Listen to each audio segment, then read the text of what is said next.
I lost that race for assembly. I guess you forgot. Sorry. Told you. Okay. Afternoon. Thank you so much for coming out. Thank you for allowing me to speak.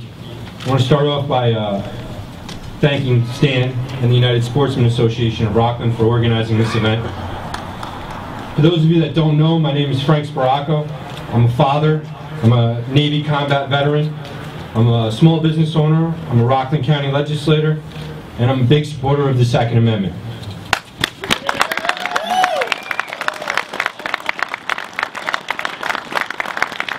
I want you to all look around. Look at this crowd. Look at the wonderful people that you're next to. Look over your left and right shoulders. This is who we are. This is who gun owners are.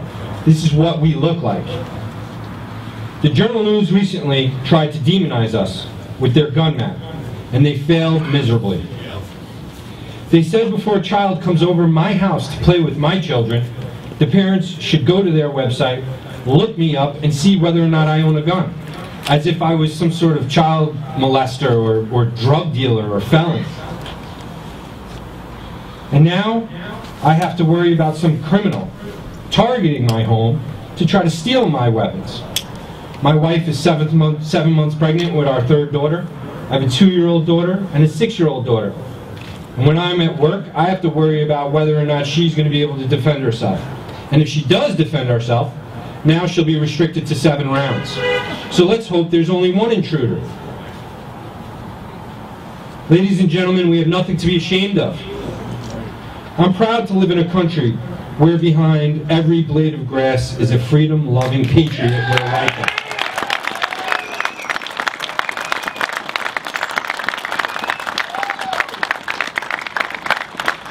Guess what? The world is a safer place because of people like us.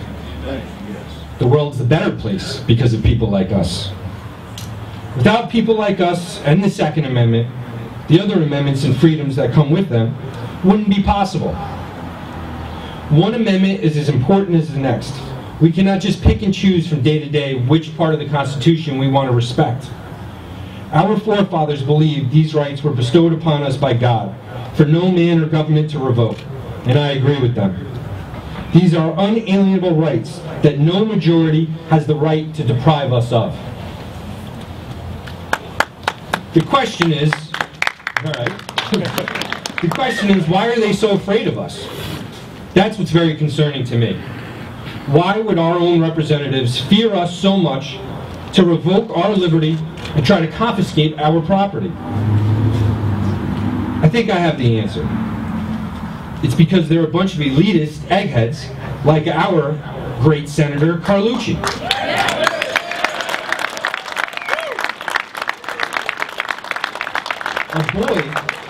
A boy who's never served his country, knows absolutely nothing about law enforcement, or has ever really had a real job. He's never traveled the world. He's never seen what tyrannical governments are capable of doing to its citizenry. He doesn't know the difference between a shotgun or a Beretta 9mm. He's completely clueless on these issues. Yet this travesty of a senator decided that within 24 hours, he would become such an expert on the issues that he would strip us all of our rights and force us to hand over our property. His job, my job as a legislator, and his job as a senator is to represent our views. His job is to represent us as Rockland County residents in Albany. I ask any of you, did he speak to any of you? No. Did he have a town hall meeting? No. Did he try to find out what any of us thought about the issues or educate himself on the subject? No. No, he didn't, ladies and gentlemen. What he did was he followed the orders of his handlers from New York City. Jeff Klein, who gave him $1 million to get elected, and now he is in his back pocket. He did what he was told to do by the New York City liberals that control him.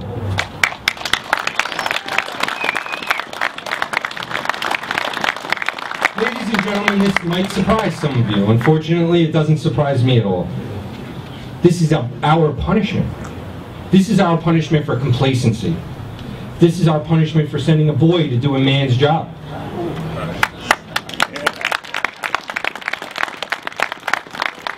Senator Carlucci, you cannot legislate yourself into a safe world utopia that you dream of. You are an egghead, and all the laws in the world can't change that. You will always feel scared and insecure. You have accomplished nothing to stop another Adam Lanza. You've helped New York pass another meaningless gun law. There's not one provision in this law that will prevent one crime. There's not one provision in this bill that will save one life. On the contrary, you've turned many hard-working, law-abiding citizens into criminals overnight. You have also, in your ignorance and in your haste, forgotten to exempt the law enforcement officials whose magazines carry more than 7 rounds.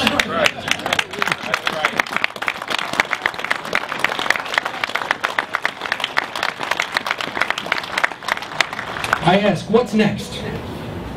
What's next, Mr. Carlucci, Mr. Cuomo?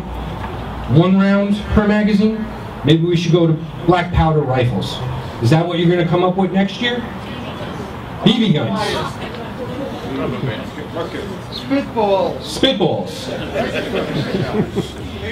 Allow me to read the Second Amendment to you, which I'm sure you're all aware of it. A well-regulated militia being necessary to the security of a free state, the right of the people to keep and bear arms shall not be infringed. Amen. Not be infringed.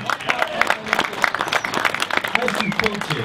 I love some of the quotes up here, but I have some of my own. Quote, when any nation mistrusts its citizens with guns, it is sending a clear message. It no longer trusts its citizens because such a government has evil plans, end quote. That's George Washington.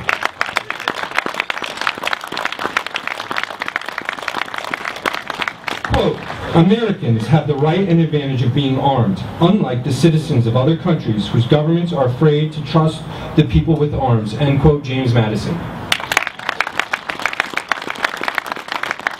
Quote, a militia, when properly formed, are in fact the people themselves, and include all men capable of bearing arms, end quote, Richard Henry Lee.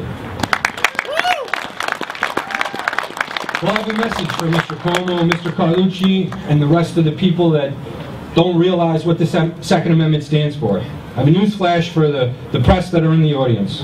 Look around you here and now. We are the militia. And our rights will not be infringed.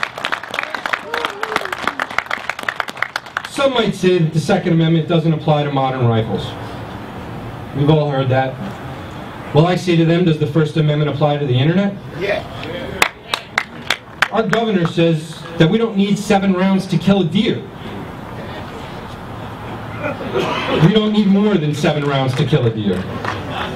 Well, Mr. Governor, I wish to inform you that the Second Amendment has nothing to do with hunting. It's about protection, especially from a tyrannical government.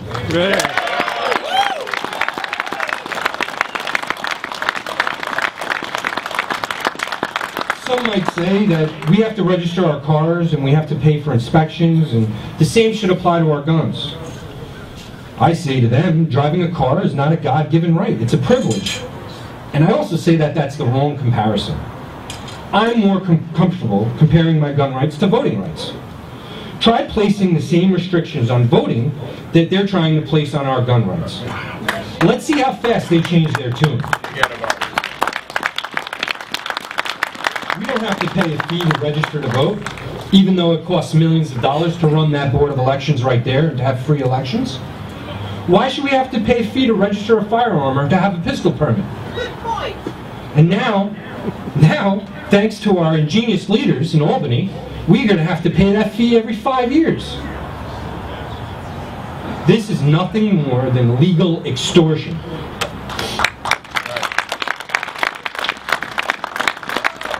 Now, I know they're going to twist what I said, so I want to clarify something. In no way am I advocating that you should have to pay to vote. Not at all. What I'm saying is, one right is as important as the next, and they should be treated as such. In 2011, 323 people died from so-called assault rifles in the United States of America. 496 were killed by hammers, 650 were killed with knives, 12,000 people killed by drunk drivers. Over 58,000 people died in car accidents. If you don't have to give up your car, this is somebody's quote, I don't know who, but I read it in the newspaper, so I don't want to take credit for it. If you don't have to give up your car because others drive drunk with theirs, then why should you have to give up your gun because others commit crimes with theirs?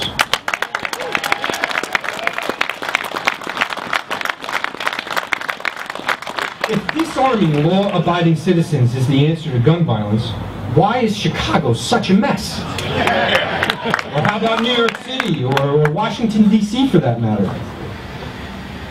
The bottom line and the simple fact is this: the philosophy that taking away our rights somehow makes us safer is just insane. Legally owned guns make up less than 1% of the guns used in crimes. Obama this week has called upon each and every American to stand up to the NRA. I don't know exactly what that means. But myself, I, as a freedom-loving American, today I am going to join the NRA. I'm also going to join the New York State Rifle Pistol Association and do my part to help fight this effort to disarm us. I am a citizen, a proud citizen of the United States of America. I'm not a slave, and I'm not a serf, and I will not allow them to turn me into one. Thank you, ladies and gentlemen. Thank you.